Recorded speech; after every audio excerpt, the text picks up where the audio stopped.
Halo, salam sehat untuk kita semua. Perkenalkan, nama saya Juliana Kalidu.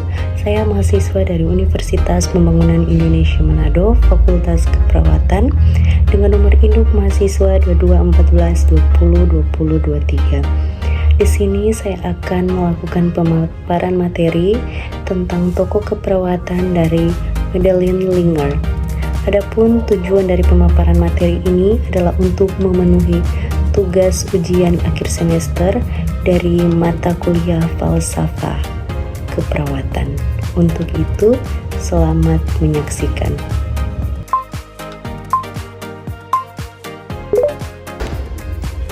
Madeleine L'Engle lahir di Sutton, Nebraska.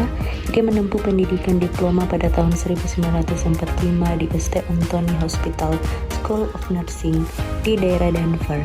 Dia juga mengabdi di organisasi Cadet Nurse Corps sambil mengajar pendidikan dasar keperawatannya.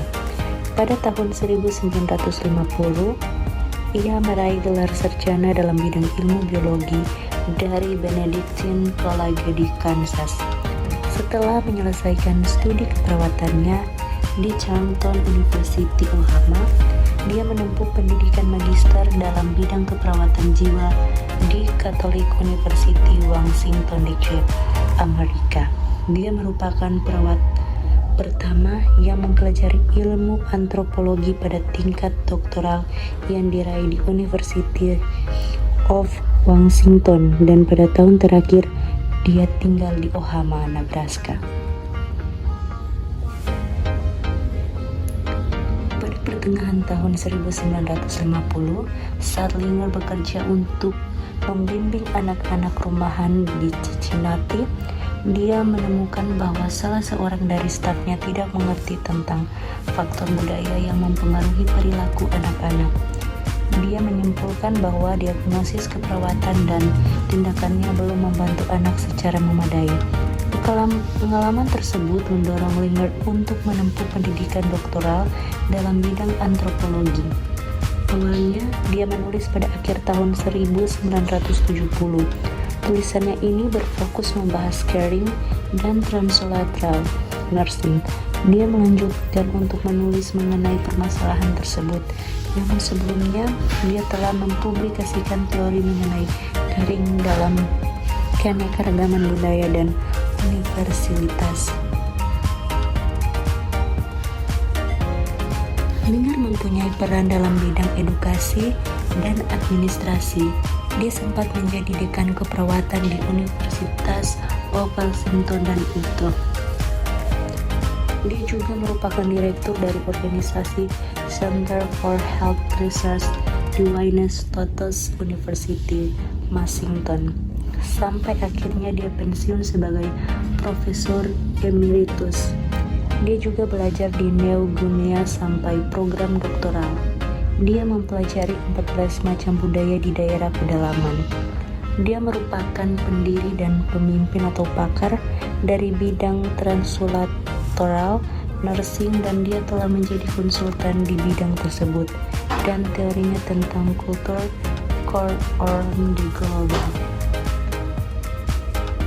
Dia telah mempublikasikan jurnal yang berjudul The Journal of Translateral Nursing in 1989 yang telah direvisi selama 6 tahun. Dia berhasil mendapatkan honor yang tinggi dan meraih penghargaan nasional dan menjadi penceramah di lebih dari 10 negara.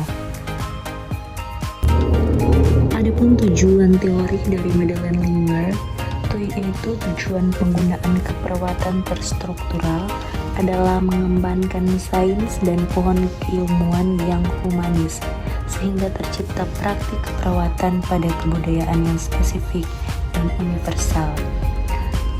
L'Engle dalam Ferry Effendi dan Mahfudi tahun 2009. Dalam hal ini, kebudayaan yang spesifik merupakan kebudayaan yang hanya dimiliki oleh kelompok tertentu. Misalnya kebudayaan suku Anak dalam suku Batak, suku Minang. Sedangkan kebudayaan yang universal adalah kebudayaan yang umumnya dipegang oleh masyarakat secara luas. Misalnya, kebiasaan mencuci tangan sebelum makan merupakan perilaku yang baik untuk meminimalisir tubuh terkontaminasi oleh mikroorganisme ketika makan.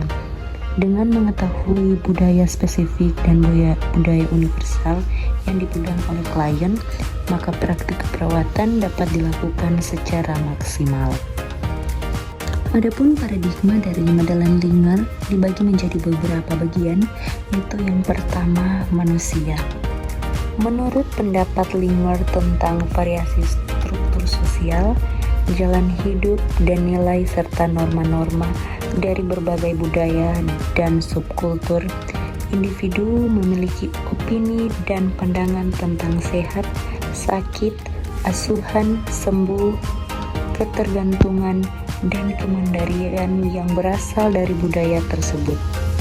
Setiap manusia hidup di dalam dan dengan budayanya dan meneruskan pengetahuan tersebut terhadap generasi berikutnya. Oleh karena itu, jika seorang memiliki atribut fisik dan psikologis, maka hal tersebut merupakan atribut sosial atau secara lebih spesifik merupakan atribut budaya atau etnik dari individu. Yang kedua, yaitu lingkungan. Menurut Linger, lingkungan ditentukan oleh cara orang-orang atau kelompok masyarakat tertentu memberi bentuk pada unsur lingkungan sosial mayoritas, ekonomi, budaya, dan fisik. Menurut pendapatnya, sistem layanan budaya juga merupakan faktor lingkungan spesifik yang terdiri dari dua subsistem, yaitu yang pertama layanan kesehatan formal atau profesional. Semua layanan yang menjadi bagian dari sistem layanan kesehatan reguler, termasuk layanan medis, layanan keperawatan, dan fisioterapi. Yang kedua, layanan kesehatan informal, mencakup semua konsep dan ritual yang terlibat dalam bantuan sukarela, pengobatan tradisional, ritual kebiasaan etnik, pengobatan, dan alternatif. Paradigma yang ketiga yaitu sehat dan sakit. Menurut Linger, ia menggambarkan sehat dan sakit sebagai konsep yang ditentukan dan bergantung pada budaya. Apresiasi sehat dan sakit berbeda-beda antara budaya. Oleh sebab itu, pengetahuan tentang budaya diperlukan agar mampu memahami makna yang diberikan oleh kelompok budaya tertentu terhadap sehat dan sakit.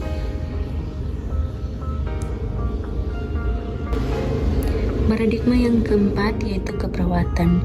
Dalam deskripsinya tentang keperawatan yang ia sebutkan sebagai keperawatan terstruktural atau keperawatan etnik, Linger menekankan aspek-aspek sebagai berikut. Aspek yang pertama, keperawatan sebagai seni keterampilan dan humanistik. Yang kedua, keperawatan berpusat pada individu.